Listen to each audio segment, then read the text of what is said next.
Wow, I just got off recording the podcast with Tom Diamante, co-author of Learning Interventions for Consultants, Building the Talent That Drives Business. His co-author is Manny London. But Tom was a great person to talk to, just had so many thoughts and deep questions about what makes learning intervention effective and shared way beyond what's in the book, even into newer questions that are arising as technology changes, but also some really good points about the book itself, how it focuses on the process of learning, putting together a learning intervention as opposed to just grabbing a product off the shelf to throw it out there for people. So I think there's a lot there for people who are just getting into the field, as well as people who are actually already doing it, just to revisit some of these questions and look at some processes that are actually evidence-based and tried and true from experience as well. So please enjoy.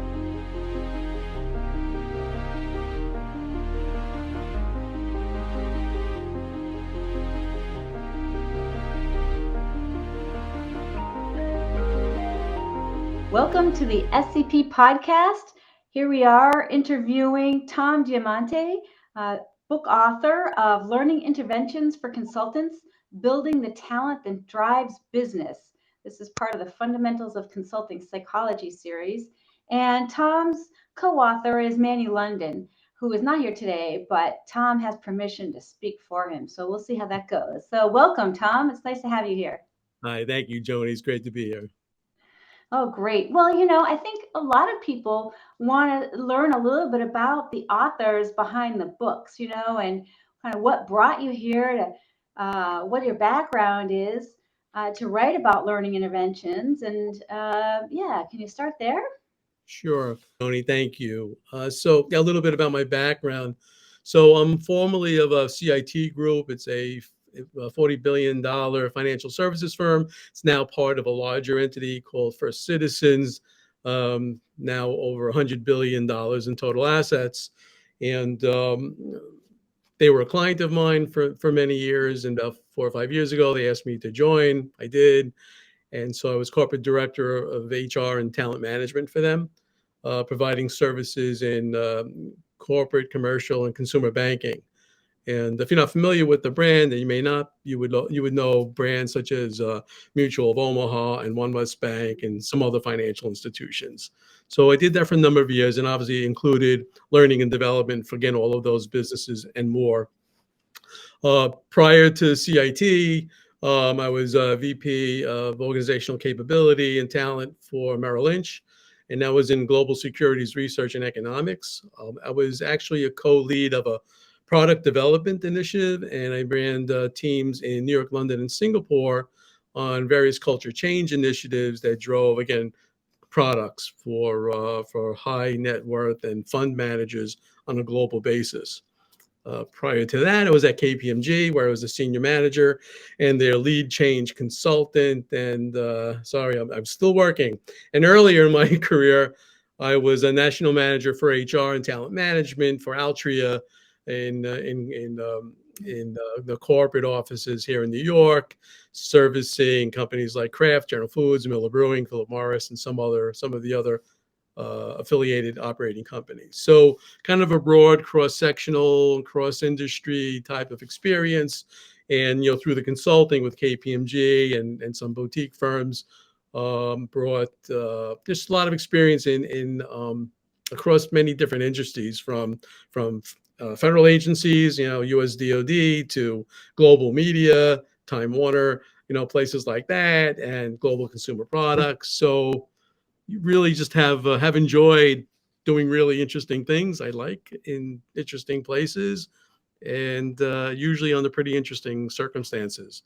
And so for me, it's just been a personal, my professional path has been like kind of learning all the time in different places by getting access to really interesting people with business problems that have talent and HR opportunities. Well, so what inspired you to write? I mean, have you written other books? Yeah, is this your first, or yeah, what inspired you to Yeah, write a no, book? I've written a few things, but the inspiration, if you will, to dive into this book came out of, in fact, a consulting engagement. I was on quickly. I was on a culture change initiative. Again, it was a global financial services company, and being in financial services, there was a business unit that was a very compliance driven, and it needed to be converted into a more curious, experimental, entrepreneurial culture. So Mhm. that's a bit of a stretch. And during that engagement, the chief learning officer invited me to their global learning summit. So of course, I accepted the invitation, and it was a really interesting 3 day offsite. The learning offices really across the company came into the U.S. They have offices in New York, London, and Singapore. So we all came into New York, and they were presenting basically their initiatives in learning, and also there were a lot of vendors presenting their goods and services. So it was a really interesting kind of a 3 day offsite. But toward the end of the 3 days, it just occurred to me that the focus seemed to be on a lot of learning products like gadgets and widgets and Yeah. gamification and of course AI. And that was both for the learning officers inside the organization, but also the vendors, of course, sharing the Mhm. benefits and features of their products. And so it occurred to me that there was like this tremendous focus on learning product, but they were really, in my view, really neglecting the importance of the learning process, Yes. and that sort of bothered me. And and I called my colleague and friend Manny, kind of expressed this experience to him, and we kind of agreed that learning product without learning process was like no learning at all. And so we decided to investigate that a little bit, because there was such, as you know, there's a lot of muscle and a lot of marketing. There's a lot of money going into learning management systems and learning products and tools and techniques, and a lot of them are really very, very terrific, right? This technology is great, but the focus on technology without an equal focus on learning process, we felt was being neglected. And so we dove into the literature. We did the good deed of diving into the literature first, of course, to see what was in there, and we felt that maybe it was worth writing about. And so it was really out of that consulting engagement, I really Mhm. saw that these learning professionals were like missing an opportunity within the firm to really attend to business needs, with a learning intervention that could help shift culture. Yeah, I think it's funny you said maybe it was worth writing about. Oh, absolutely, it was worth writing about. Yes, Yeah. love the book. Love the focus on the consultant and the process. I mean, that's really unique, and it absolutely sets it apart from the other resources that are out there. Yeah, thank you. Yeah, that's the feedback we got was of Mhm, that nature. And mhm, again, we're viewing learning as an intervention strategy, not a mhm, product or not even a service. It's really kind of a facilitative addition to like culture change and mindset change, and of course behavioral change that inevitably, obviously needs to be anchored in some sort of a business mhm, metric, right? ROI, mhm. skill acquisition, knowledge, all of that. So you need to have that anchoring. And again, we just really felt that there was a neglect to the process, in favor of focusing perhaps too much on only the technology. So, too quick to run to the shiny object, without really Right. thinking through, what's the process here? What's the purpose? What's the history? What's the culture? What are the needs? What are the issues? What's the emotional state of the learner? Mm, Where are we going with this, and how are we going to deliver a learning experience that's going to enable some level of change here? mhm. That is rich. And can you tell our viewers and listeners a little bit about maybe a couple of takeaways, like from the author's perspective, that you see are important from the book? Yeah, I think a couple of takeaways come to Mhm, mind. Just kind of reiterate, I think it's very important to not to always have the right tool, right, for whatever technology you need to bring in. Having the right tool is really critical, but it's equally important to have the right carpenter, right? Right. And Yeah. I think that's what we try to. I've experienced that before. So I think that's what we can. The tool is as a, as a learning professional, consulting psychologist. As you come in, you need to bring the profession of psychology to the front of the page, not the back of the page, to understand that you're building an experience, for a purpose, and the purpose is learning and behavior change, and you're using a tool to help facilitate or enable that and to scale it, and that's terrific. But you need to continue to factor in things like people's personalities and principles of learning and culture, right? Like all of these soft things that are just going Mhm. to make or break the success of the program.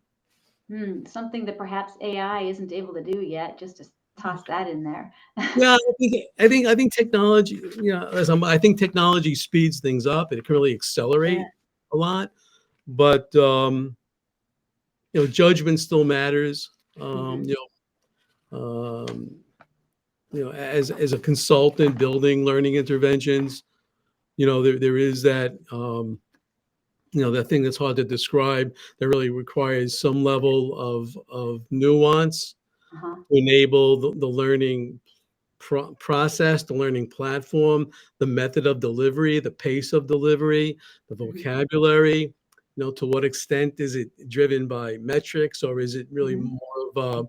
more of a metric-free type of environment, Mhm. being more creative and open, almost Mhm. intentionally not imposing metrics that might dismantle the learning. I mean, Yeah. there's a lot that needs to go into that, and it's just important not to be focused on, again, not to focus only on the tool, but to make sure you focus on the process. Well, one of the things that I found as a great takeaway from the book was the five-step process for designing and also delivering the interventions, so that you've got, a way to actually approach it from somebody who's maybe coming into this and hasn't done it before. Yeah, well, it's really, I mean, the learning there is simply you have to do the basics. Mhm. There really are, which is not to bore everyone here, but it's doing the needs analysis and blah blah blah, and going through all of it. But really gathering needs, doing the needs analysis and gathering business requirements is really not something you can sidestep, nor is it something you should just kind of accept because someone's already done it. Let's say. Right. So you need to do the basics. The blocking and tackling, as they say, really do matter. So yeah, I mean, we intentionally put that structure into the book so that it is kind of simple in process. Even though I would argue building the process isn't so simple. Right. Okay. Yeah. No, that's fair. Yeah. Yeah. And I think that some of the things like the examples and everything help show how things, not always as smooth as you would like. Yeah. So, Yeah, you need to be flexible. Like you never know what's going to come at you, and very often, piloting programs, still a valuable basic thing to do. You can go into something with the best of intentions and pretty well designed, and like you really think it's buttoned up, and you really have it figured out, and out of nowhere, you get feedback that you never saw coming. And yeah. so you need to be, as a designer, you need to be open to change, and you need to be flexible. You need to listen, and you need to not, you need to be really just open to feedback and be responsive to that. Yeah, interesting. The consultant being open to feedback, just as they, teach others to be open to feedback, right? Exactly. Well, let me turn a corner here because I'm really curious. Since you have a co-author, what was it like to write, to collaborate with Manny without throwing him under the bus or anything, or throwing, yeah, Yeah, because we could all have him back on if you. Anyway, right. Point and counterpoint. yeah. Well, I'm delighted to say Manny and I have been friends and colleagues for, at least 25 years. Mhm. So, we've done a few things together, and really, this book came about because in sharing, my observations with him, led to collaboration and discussion and kind of poking around the literature, like he and I would typically do, and we've done this a few times before for on different on different topics. And so I think the joy of writing, if there is a joy in writing, that's Ooh. easy, right? Okay, tell us more about that. What does that mean? The joy of the process is Okay. collaboration with a colleague, Mhm. and and that's where all the fun comes from is the opportunity to kind of reflect and discuss and look at literature and find out what is there empirical backbone for what you're Mhm. thinking. Is there a basis for what you think is working, or you just think it's working. So I really would Mhm. try to really identify the research that would support our propositions in the book. Mhm. The this for me, I'd rather do that with someone than ride solo.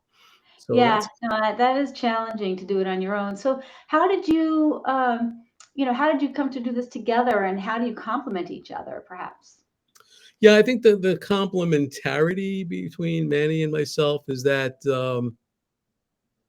yeah, Manny is just a well versed scholar. Like I can't Mhm. say more about this guy. I have great affection for him as a Mhm. scholar, as a person. Right, so we're real close, and I'm very fond of the man. And he is just so he's just so knowledgeable about just learning in general as a discipline to study, but just organizational change and culture and work in that context. So it's just strong academic roots. Me, on the other hand, I have like tons of heavy, really corporate experience, either Mhm. building OD departments, managing OD departments, for various industries, as I mentioned before, and like to dabble in academia, if you will. I've Mhm. published a few things, and I've taught over the years, on and off. So together, we like to think, together, we really seem to be able to, bring to the table not only the academic, the research, the backbone of academia to the topic, but I hope some real good, practical, real world examples of when it does work, when it doesn't work. In reality, what you would have to do to make Mhm. that work. And so, I've got the bumps and the bruises and the trial and the error and all of that. And Manny brings forth the scholarship and the knowledge of where academia has taken us on the topic. And so, we like to we like to think that, at least for us anyway, that makes our conversations interesting, if not only for the two of us. Well, I think it is. It's hard to find all that in one person. I mean, so to have two people who excelled in the different areas really brings a lot to the Yeah, book. it's really about getting research and practice, right? Hmm. Hmm. And so we kind of review that, and maybe I'm 70% practice, 30% research. Mandy, 70% research, 30% practice, Hmm. whatever the combination is. Overlap, yeah. Yeah, but between the two of us, Hmm. believe me, there's some very healthy, interesting arm wrestling that goes on, right? Um, and we like to think that as a result, the product is all the better for it. Hmm.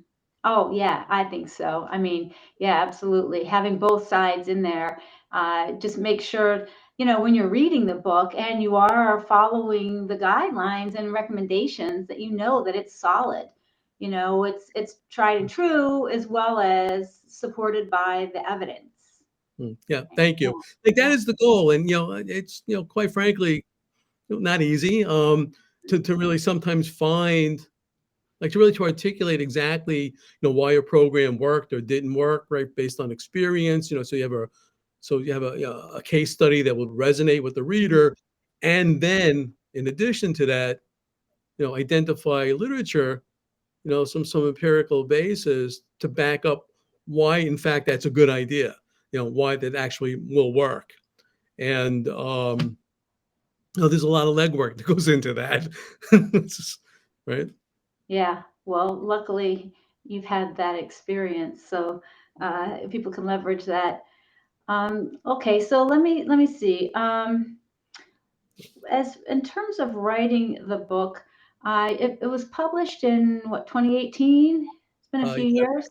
yeah. So a Yeah. few years ago, yeah. Okay. Is there anything that you would change or do differently now, or things that have changed since then that you would add or want to expand on at this point? Well, I think the structure of the book is good, and I think the steps and doing the basics and getting that down. I think for a consultant, I think is very helpful. I wouldn't change any of that. Um, in terms of what I might add, perhaps if there was going to be an addendum, I think more about learning programs more as kind of an experience that you build rather than a program. And I haven't seen, it would be really interesting to kind of dive into like what it means to architect an experience for an individual, right? And Mm. to do that from a psychological perspective, right? And getting a bit perhaps academic here, but what is an experience? What is that? What is how do you articulate that like in psychological terms? And how is that interpreted, or really how is that experienced? What does it mean to experience something like that? Mhm. And has that convert? How does that can get converted into learning and behavior change? So the concept of experience architecture is fascinating to me. It's multi-sensory, it's cognitive, it's emotional, right? Yeah. There are social components to it, Huh. and all of that really has implications, I think, Yeah. for learning design. So, we have an intervention in these take place, there's behavior change, maybe a culture change that takes place. You have, targeted outcomes, you've done all of that, ROI, you have an ROI figured out how we do this. Oh, right. And then, okay, what should we build?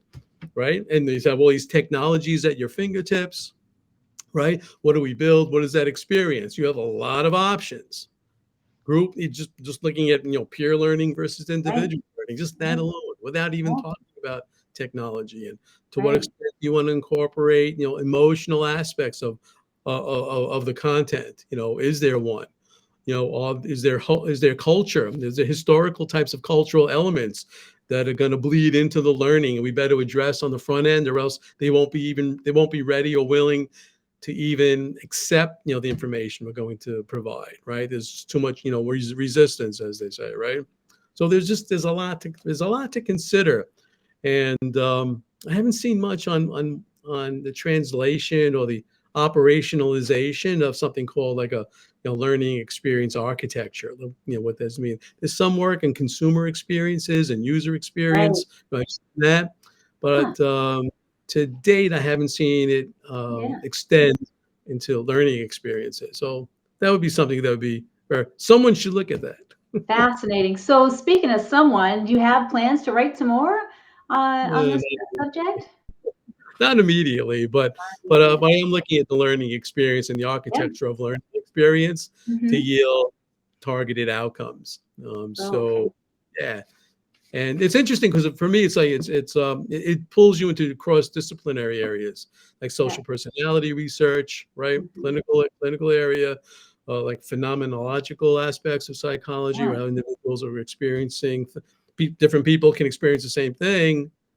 I Yes. mean, I mean, go through the same process, yet come out experiencing different things, Yeah, right? I think many of us have experienced that in terms of feedback, right? One person hates it and one person loves it, the same thing. Right.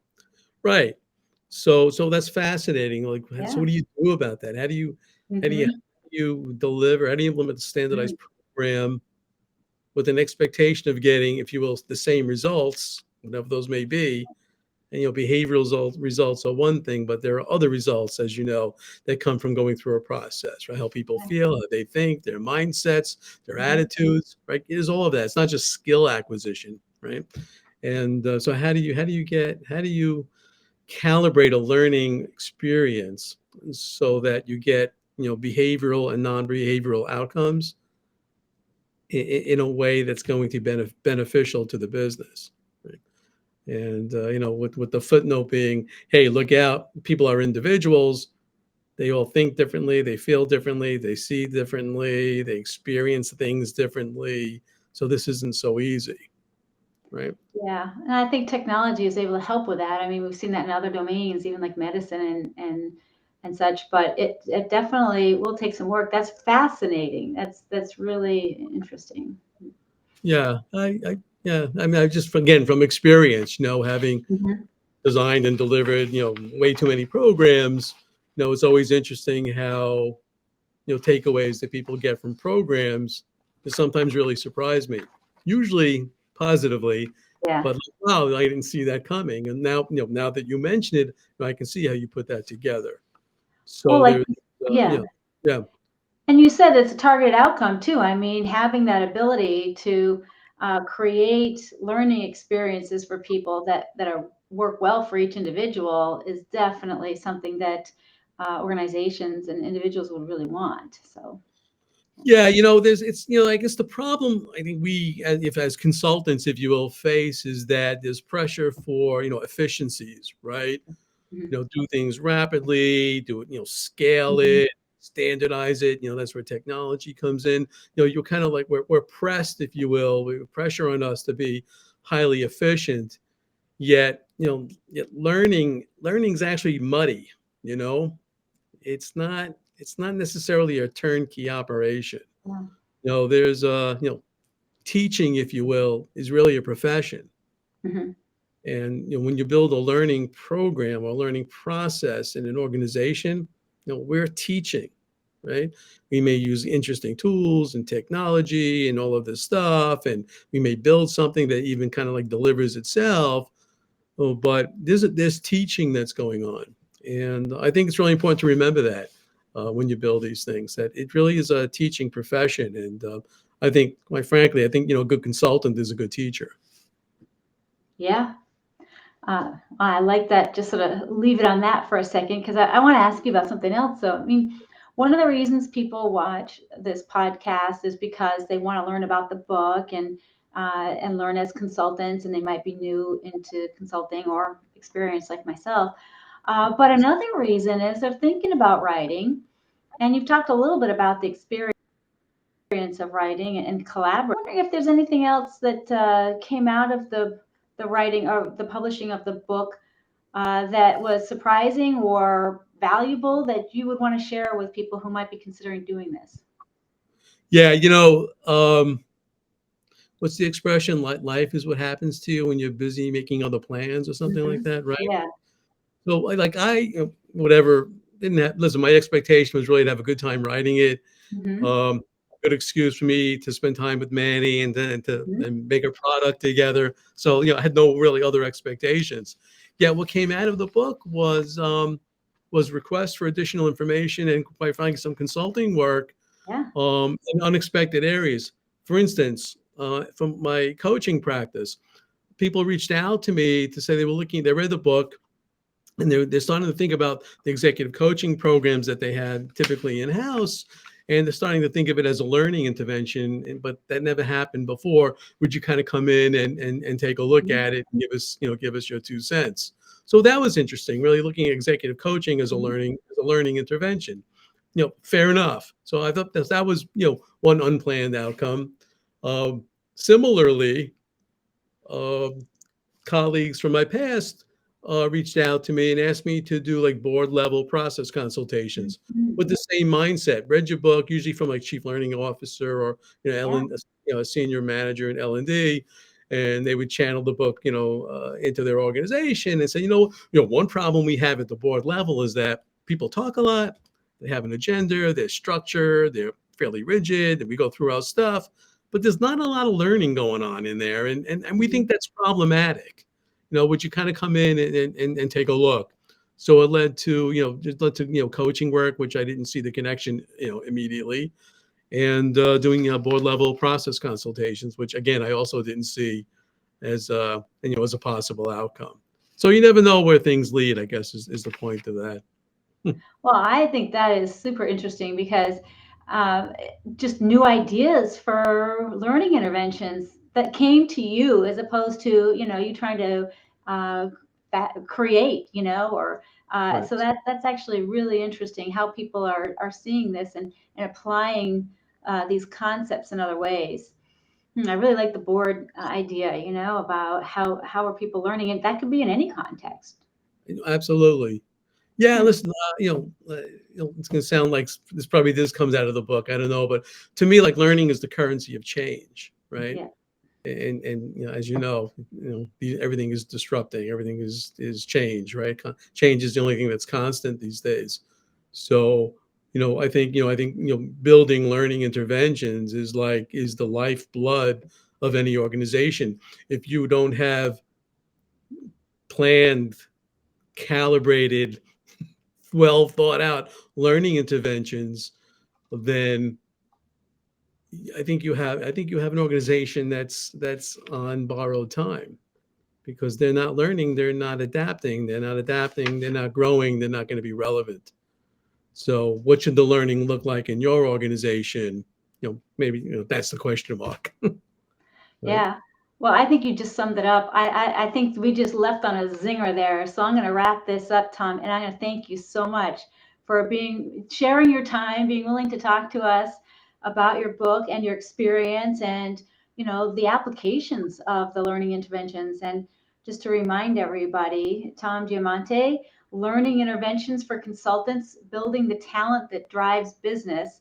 And we'll have all the links to the book and other resources on the website. So thank you, Tom. Thank you, Joanie. I appreciate you being here, and I appreciate your kind words.